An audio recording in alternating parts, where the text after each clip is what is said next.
We got more to discuss from our recent Assassin's Creed Mirage hands-on preview, and in this video we're going to have a look at the side content and activities that we were able to see and sometimes experience in the game, including the shop and services that Basim can interact with, the Hidden Ones contracts, and more, with some mysterious elements that have emerged recently, and we're also going to discuss a whole lot of information arising from the menus of the game. So once again, let's not wait any longer and let's dive into the recent Assassin's Creed Mirage news.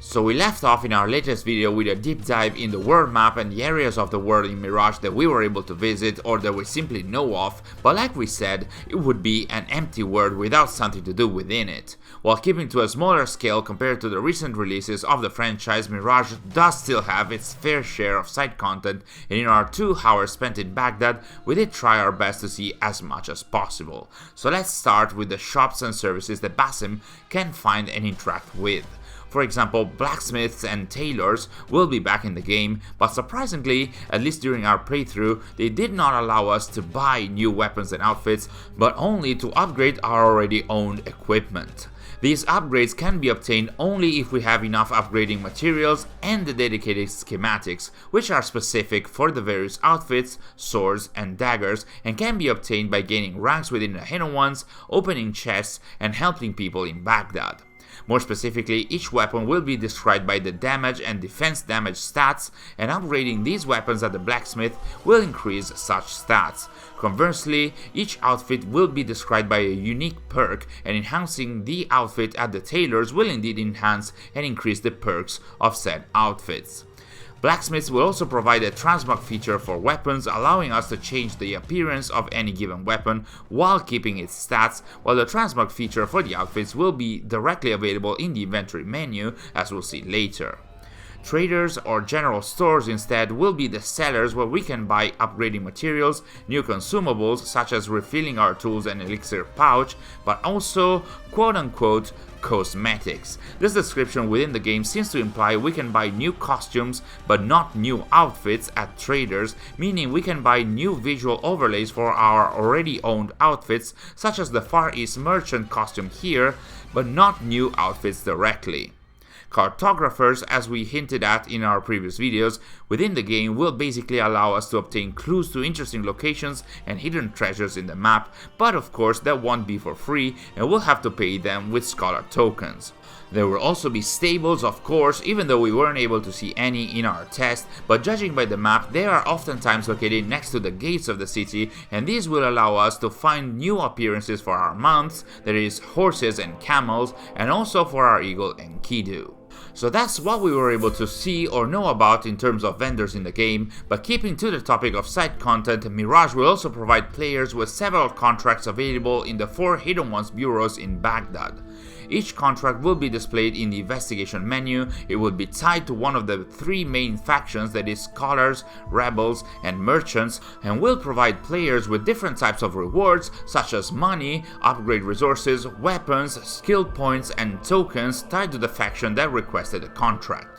Moreover, each contract will have a contractor request, which is Mirage's version of the 100% synchronization constraints from the original games, and are basically an additional condition on which to complete the contracts in exchange for additional rewards. Now, because missions aren't replayable in Mirage, and especially if you are a completionist, I suggest to save your game before playing the contracts, so that if you fail achieving the contract request, you can still load the game and try again. The game will also contain the so-called Tales of Baghdad, which are basically going to be the Mirage-enhanced version of the world events from Assassin's Creed Valhalla, with added cinematics, and according to Your Raptor, these events will not appear in the map and we'll only be able to see their icon when we get close to them. Now, our demo didn't feature, or we weren't able to find any of these stories, but thanks to a recent video by Your Raptor, we can have a look at one of them, where Basim has to support an informant of Mentor Rayhan of the Hidden Ones, and help him take out 2 corrupted guards. Another, possibly more spoilery one of these mini missions was shared by Jack Frags and by Rajman Gaming, thanks Rana for pointing this out to us, and this specific Tale of Baghdad mission featured a beloved character from Assassin's Assassin's Creed Valhalla. In the mission, a child got himself atop a tower, and his other friends who dared him to go there are now worried for him. The child's name or nickname is actually Young Eagle, so the more well-versed of you in matters of lore might already know who this child is, but when Basim reaches him atop the tower, the child reveals he went up there to impress the Hidden Ones, much like Basim did in his early years. Not realizing that Basim is himself a Hidden One, he tells him he'd like to learn how to jump from great heights, so when Basim actually shows him a leap of faith and then tells him to jump, that's where we witness the first leap of faith by Hytham. Because yes, Hytham does appear in the game, with Hytham obviously meaning Young Eagle in Arabic, and I'm not too sure I'm happy to see Hytham only appear in a word event in Mirage, but in there he asks Basim to teach him more, so we might get to see more about him at a later stage or in the ending of the game. There are also more mysterious events and collectibles that Mirage's campaign hasn't really talked about. One of them is the mysterious shards, which Yoraptor recently showed in one of his videos. As the name says, these are strange, very likely to be Isu shards that can be found in the game world. For example, one of these shards is held by an NPC that attacks Basim, and Yoraptor reports that there are going to be 12 of those in the game, and we'll have to give them to a specific character that hasn't been revealed yet. Another mysterious event or type of encounter is that of the Ta'abin, and yeah, that's all we got for now. While running away from guards during our playthrough, Basim started saying a Thahabin member is near, in a line that resembles several other lines from the past games where a mini-boss or mercenary-like encounter is nearby to get us ready for a combat session. I don't know if these are maybe the NPCs holding the mysterious shards, or if these characters are completely unrelated and they are roaming the world, but still another side activity to pique our interest nonetheless. Finally, as a side activity for those who pre-order the game, Mirage will also feature the 40 Thieves pre-order bonus quest, which is obviously inspired from the Alibaba and the 40 Thieves Arabic folk tale, and recently Ubisoft has shared a brief teaser about it, with Basim actually hunting what he calls the King of Thieves, and even goes as far as saying the words. He actually says Open Sesame in Arabic, and while the original folk tale was imbued with magic elements, we'll have to see if it's still going to be the case in here, or if it's going to be more grounded like the rest of the game.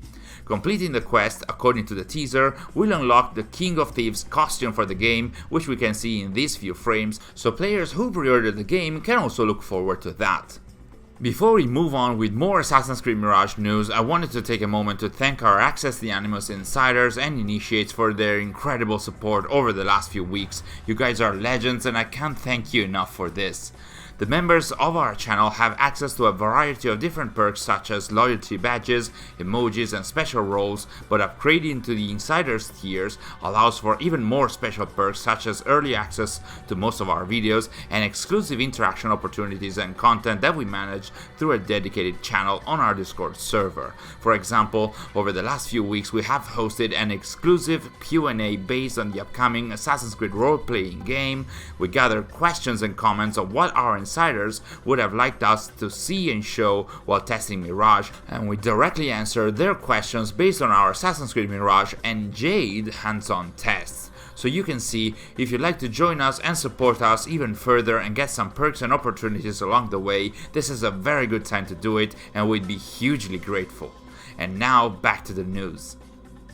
Now, we also wanted to have a section of this video dedicated to the menus of Assassin's Creed Mirage, but currently we can't show all of them. So instead, what we'll try and do is go through the various elements that you guys have asked us about or that piqued our interest that found an answer in the menus. So yeah, you'll have to imagine a few things here and there in this section. For example, let's start from what is contained in the main inventory page. Dr./Hater asked us if it's possible to unequip daggers in the game and add swords too, but both of them actually can't be unequipped, meaning that based on our test, it seems that you'll be able to fight barehanded only in the prologue of the game up until Basim obtains his first sword and dagger. Nonetheless, the inventory will feature a slot for the swords and daggers we can find in the world, each with its own stats and perks as we mentioned earlier. The inventory will also contain a bag, much as in the recent RPG strategy games, which will show our in-game currency, the dirham, a lot of materials and consumables that we already know about,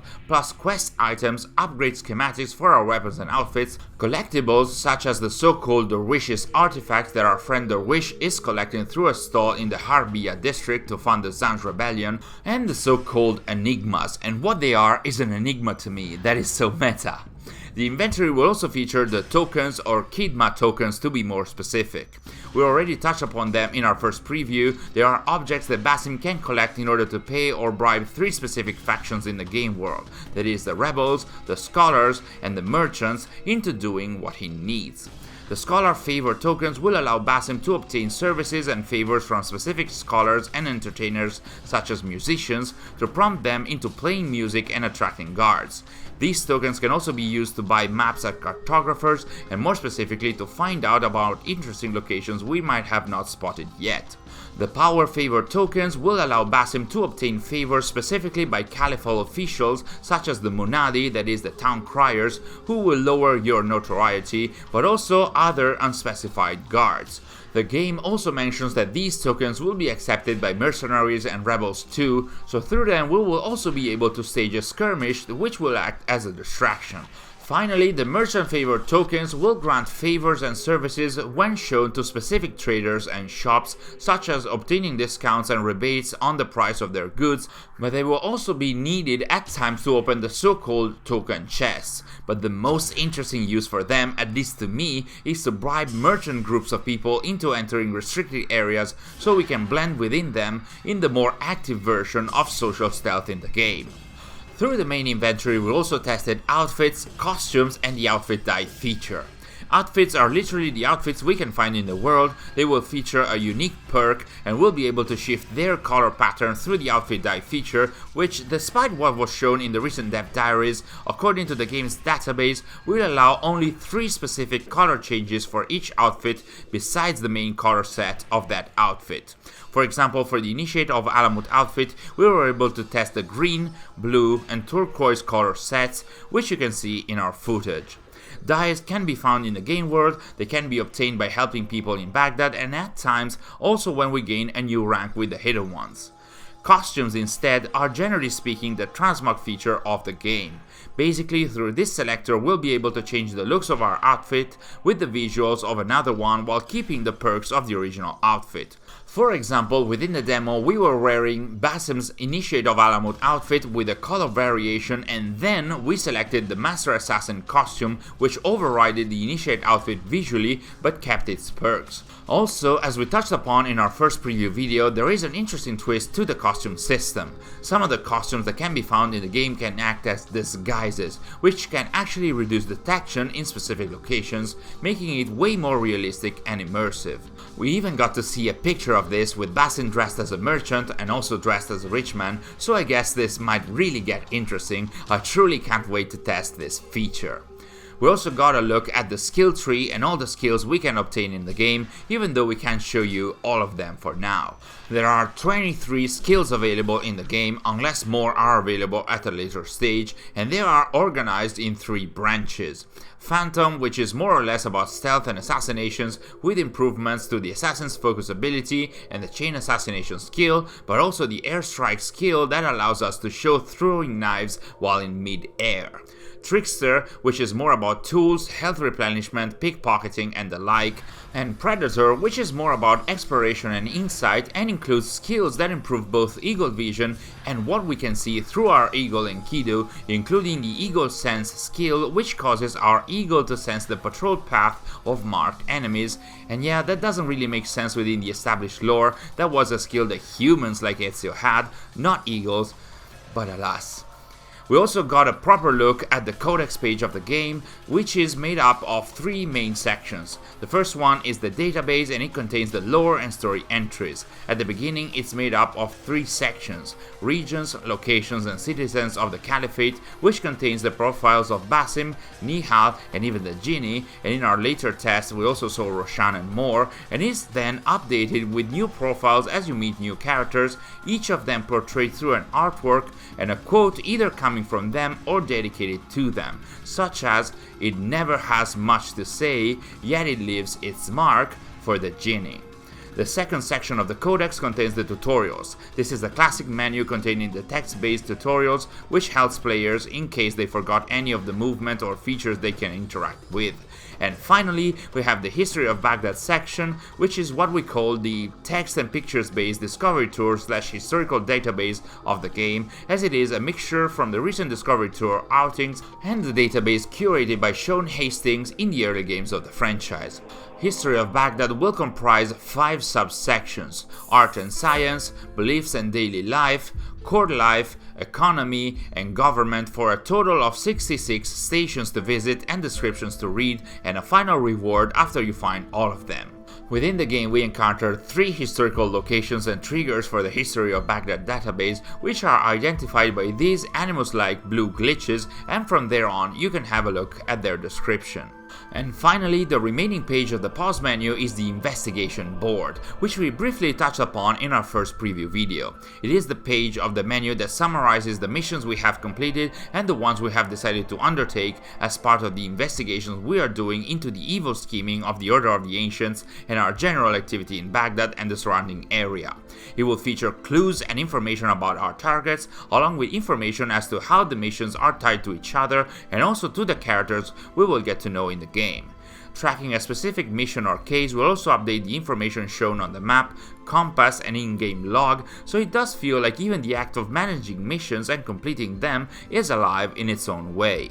The game also suggests to choose wisely which cases to track, as the side missions might influence the main story too and the outcome of our investigation, so I guess that plays into the replayability of the game, even though I would have preferred the ability to replay specific missions as it was the case with the original games. And the investigation board itself was a key tool during the investigation we experienced in the Kark district and the black box mission that followed, which we're going to try and discuss in our next video, along with a commentary and some more first impressions on Basim as a character, as we have seen him throughout our hands-on time with the game. But if you can't wait for that, we have way more news and commentary about Assassin's Creed Mirage, its combat system, and the game world with the various environments and the information and many little secrets you can find in them, all of which you can find in our latest video, which you can see on screen right now. Thanks for watching, and I'll see you in our next video.